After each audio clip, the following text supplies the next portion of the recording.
how to add a location in Google Maps. Hey guys, welcome back to our YouTube channel. Without any further delay, let us get started. So first of all, let's go ahead and open up our Google Maps application. Then you will see a page like this. Now, if you are looking to add your home location in your Google Maps, to do that, tap on this Set Home option. Type in any location, then tap on Done. Now, if you are looking to add your business location, people do that when they cannot see their business location in Google Maps. Here's what you can do the same. Tap onto your initial on your top right corner.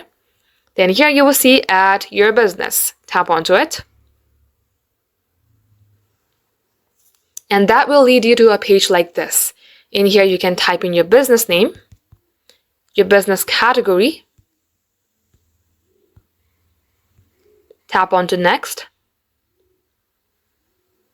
Then you can go ahead and follow up these instructions and answer some questions in order to add your location of business in your map.